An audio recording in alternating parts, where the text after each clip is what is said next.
Bienvenidos al canal del sitio Mágicas Ruinas. Hoy nos daremos una vuelta por varias páginas de la agenda de la revista Panorama de Argentina del año 1971. Un año clave, ¿no?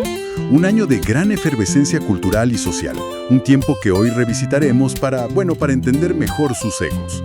Vamos a explorar qué ofrecía la cartelera porteña, qué se comentaba, qué consumían culturalmente los argentinos en aquel entonces. Desde el cine y el teatro hasta la música y los libros que marcaron esa época tan particular. Efectivamente. Asomarnos a esta agenda es como abrir una ventana a las tendencias, los gustos, las búsquedas. Claro. Y también las tensiones de aquel momento histórico.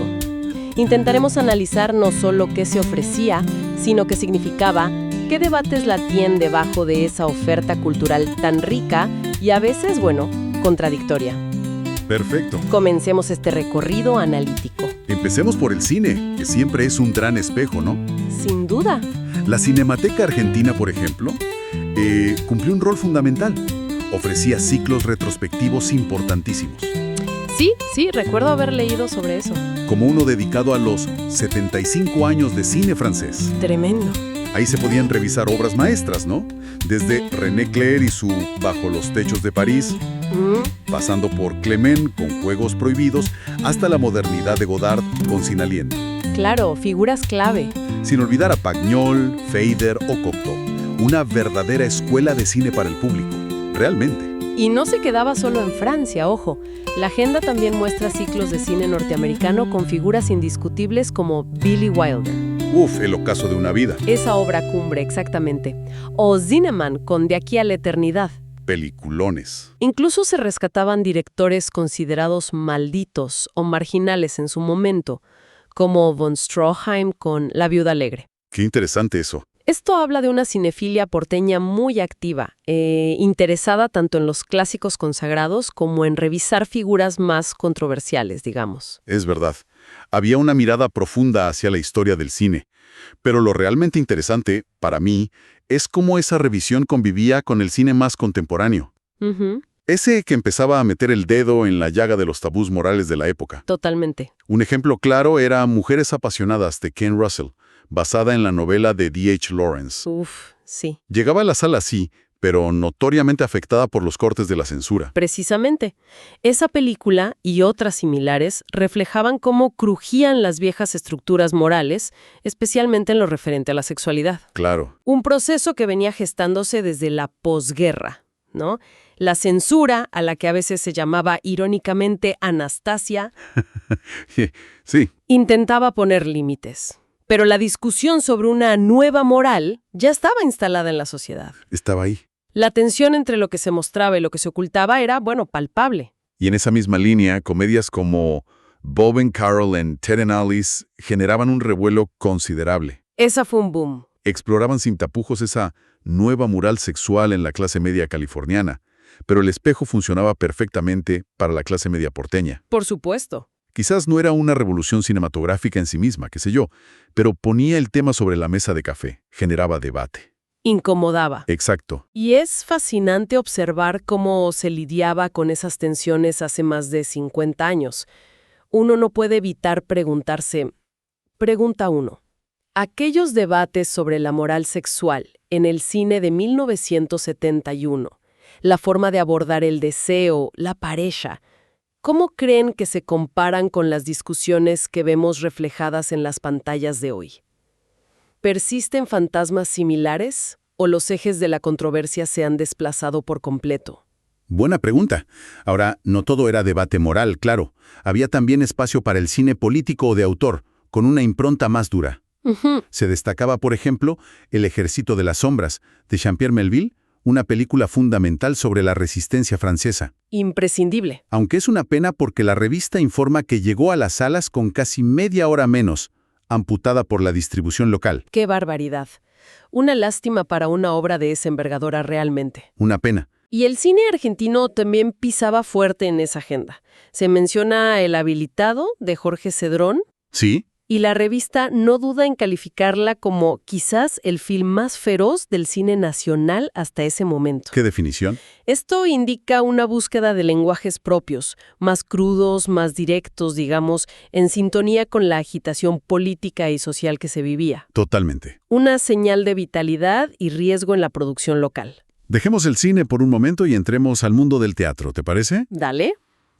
Si había una obra que parecía resonar con fuerza en ese 1971, era Hablemos a calzón quitado, de Guillermo Gentile. Uf, sí, aparecía constantemente en la agenda. La descripción que da Panorama es potente.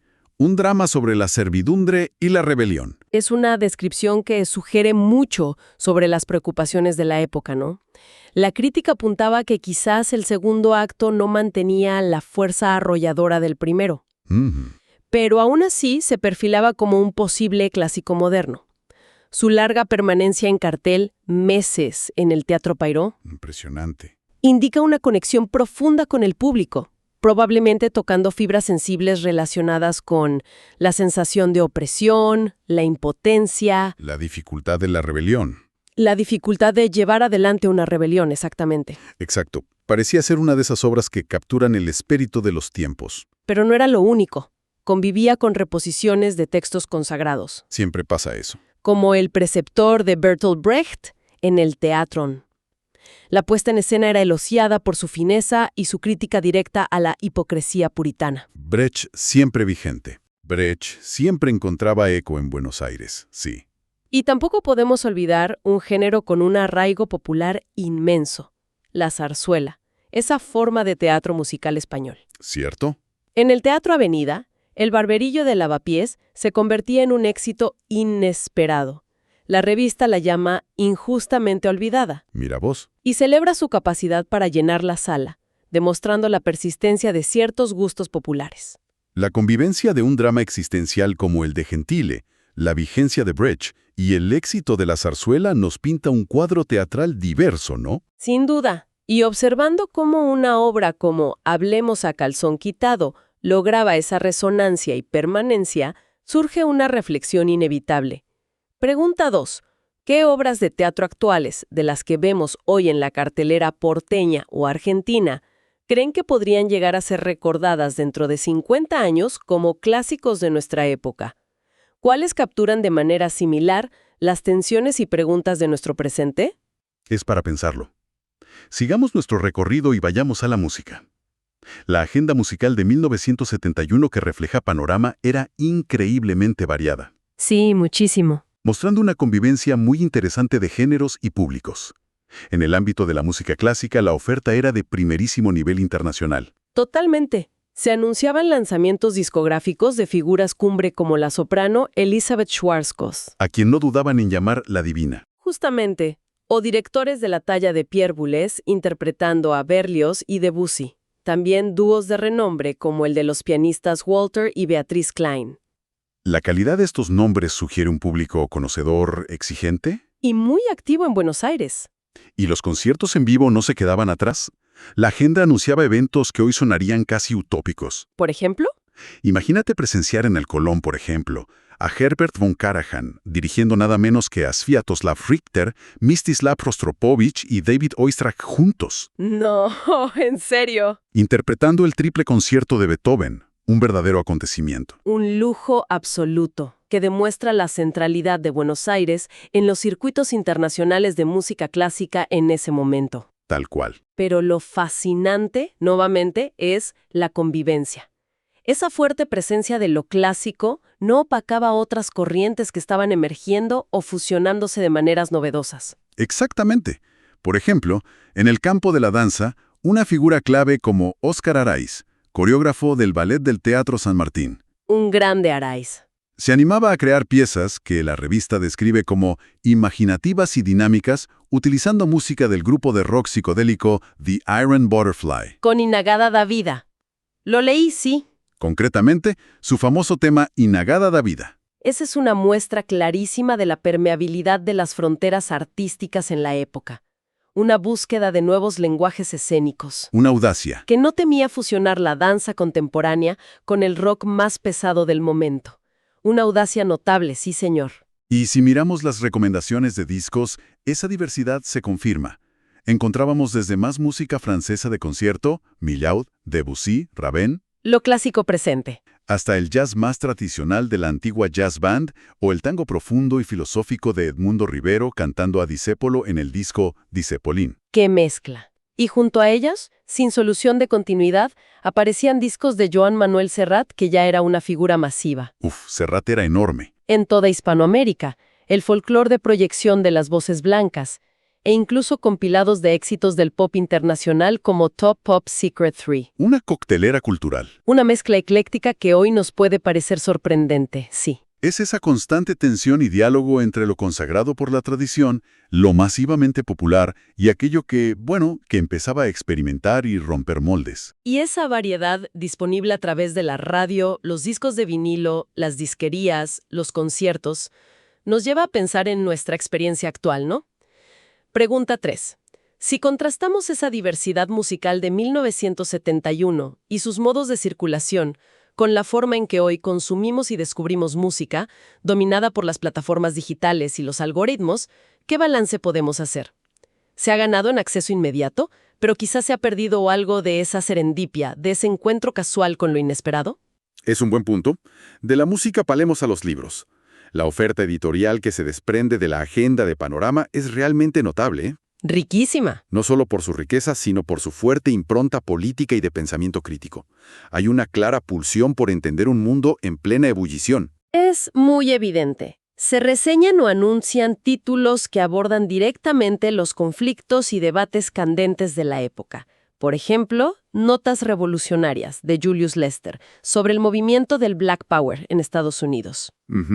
Militarismo e imperialismo en el Brasil, de Paulo Canabrava Filho, analizando la dictadura vecina, o Trotsky en el exilio, de Peter Weiss. Weiss, figura clave. Una figura clave del teatro documental, reflexionando sobre la Revolución Rusa. Y la lista sigue.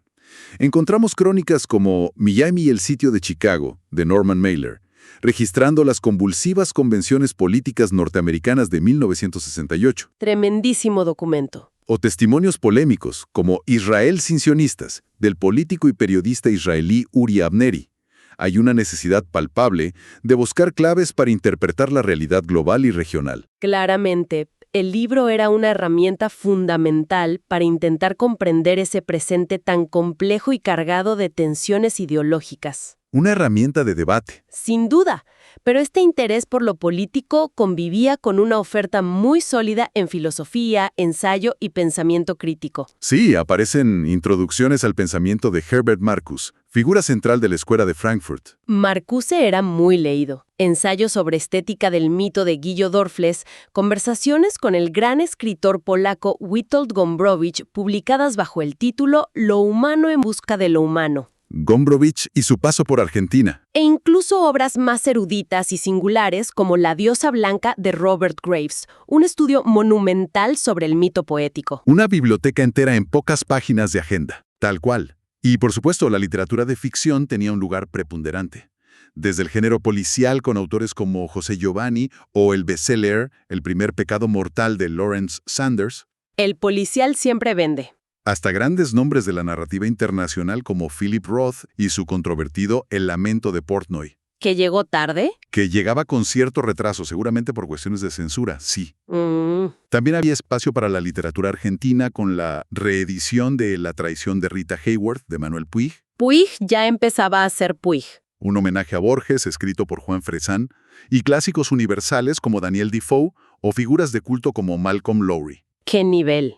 Incluso se recomendaba una curiosidad, un libro que recopilaba grafitis de baños públicos norteamericanos, reflejo de la contracultura. Increíble, la diversidad es realmente asombrosa. Va desde el ensayo filosófico denso hasta el policial de consumo masivo, pasando por la literatura experimental, el análisis político y la crónica social. Se percibe una efervescencia intelectual y editorial muy marcada. Sí. Donde el libro ocupa un lugar central en la conversación cultural. Totalmente. Y justamente, viendo la cantidad y el peso específico de los libros sobre política, sociedad y pensamiento crítico en esa agenda de 1971, nos interpela una pregunta sobre el presente, ¿no? Pregunta 4. ¿Consideran que hoy el libro sigue teniendo esa misma centralidad en el debate público, en la formación de opinión sobre temas políticos y sociales? ¿O su rol ha sido en parte desplazado por la inmediatez de otros medios, las redes sociales, los formatos audiovisuales? Para reflexionar largo y tendido, echemos una mirada ahora a la pantalla chica, la televisión de 1971. La tele. Como era de esperar, una parte importante de la programación se basaba en ciclos de cine. Las famosas latas importadas eran un pilar fundamental en los canales 7, 9, 11 y 13. Desde luego, la agenda anuncia películas con estrellas legendarias que garantizaban audiencia. Los hermanos Marx, Lucille Ball, Robert Mitchum. Marilyn Monroe, Marlene Dietrich, Humphrey Bogart.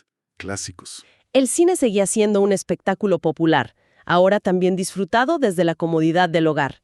Era el gran proveedor de entretenimiento masivo en la TV. Pero no todo era cine extranjero.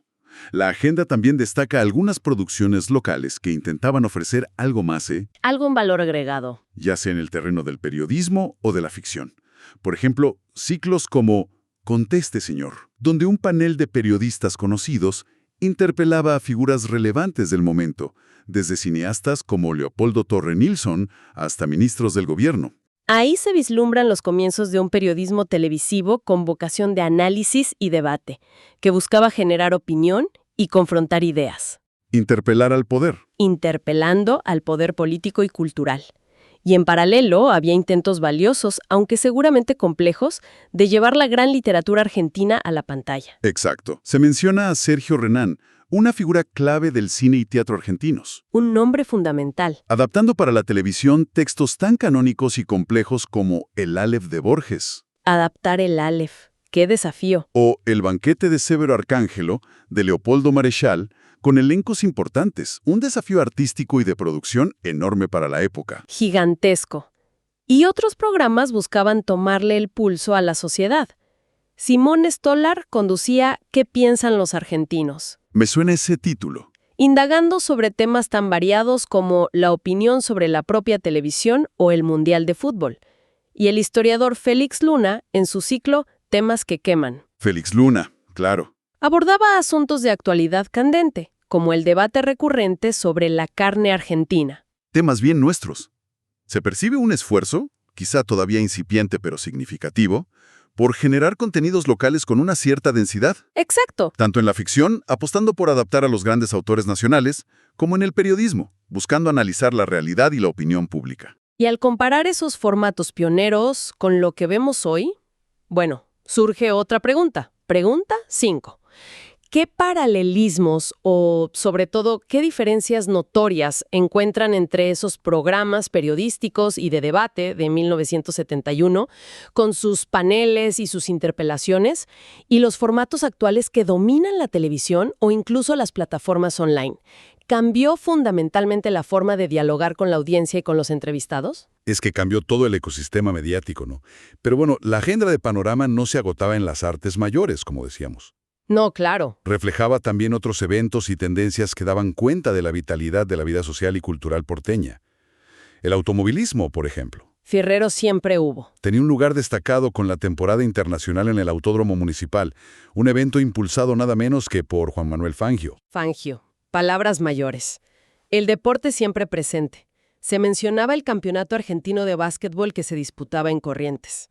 Ujú. Fue el ascenso de figuras en el mundo del boxeo, como Everaldo Costa Acevedo. Eran parte del paisaje cotidiano y de la conversación popular. Y un género que tenía una vibración muy particular en esos años era el music hall o el café concert. Ah, fundamental. Esos espacios más íntimos, herederos del cabaret, donde convivían la música, el humor, la actuación y a menudo una dosis de crítica social. Lugares míticos. Figuras como Sipel Linscovy brillaban en el Gallo Rojo con su espectáculo Yo quiero contar algo. Mercedes Sosa, ya una figura consagrada del folclore, La Negra. se presentaba en un templo del tango como el Viejo Almacén. ¡Qué cruce! Increíble. Y por supuesto, no podemos dejar de mencionar a la dupla explosiva de Antonio Gasalla y Carlos Preciavallo, Gasalla y Perciavalle. que hacían de las suyas en La Fusa, otro de esos reductos clave de la modernidad y la transgresión porteña. Ahí sí que había audacia. El humor inteligente, la parodia, la música, todo se fusionaba en propuestas muchas veces audaces y provocadoras para la época. Era, sin dudas, una vida cultural intensa, multifacética. Se podía pasar de un ciclo de cine-arte francés a una noche de zarzuela. De Brett a Gasalla. De un debate político en un libro a un espectáculo de musical lleno de ironía. Reflejaba una sociedad compleja, en plena ebullición, llena de tensiones y contradicciones, Pero viva. pero también con una enorme creatividad y diversidad de propuestas culturales circulando. Exactamente. Y al contemplar toda esa variedad que ofrecía la agenda de 1971, el cine de autor junto al comercial, el teatro clásico junto a dramas contemporáneos sobre la opresión, la zarzuela popular junto al music hall de vanguardia, los libros políticos densos junto a los bestsellers, nos queda una última reflexión para el presente. Pregunta 6. ¿Dirían ustedes que la oferta cultural que nos rodea hoy, en Argentina, es más o menos diversa que la que se refleja en esta agenda de 1971? Quizá la diversidad existe, pero cambió de formas, de espacios, de visibilidad. Una pregunta que da para seguir charlando. Esperamos que este análisis detallado de la agenda de la revista Panorama les haya brindado una visión amplia y profunda de las movidas culturales de aquellos años en Argentina. Un espejo, sí. Un espejo sin duda fascinante de una época compleja, llena de contrastes y de una vitalidad que aún hoy nos interpela. Queda, como siempre, la reflexión sobre cómo estos ecos del pasado resuenan en nuestro presente. ¿Qué de todo aquello permanece quizá transformado, que se perdió irremediablemente? ¿Y qué legados culturales de ese 1971 podemos identificar, para bien o para mal, en nuestra sociedad actual? Una pregunta abierta, que invita a seguir explorando y pensando. Para acceder a esta y a otras publicaciones históricas, les recordamos que el material proviene del archivo digital de Mágicas Ruinas, mágicasruinas.ar, sitio generado por Tito de Morón. Un archivo invaluable. Fundado en 2003, este sitio web evocativo es la puerta de entrada a estos archivos invaluables. Si les gustó este viaje al pasado, no olviden darle me gusta a este video, suscribirse a nuestro canal y visitarnos en Mágicas Ruinas. Hasta la próxima.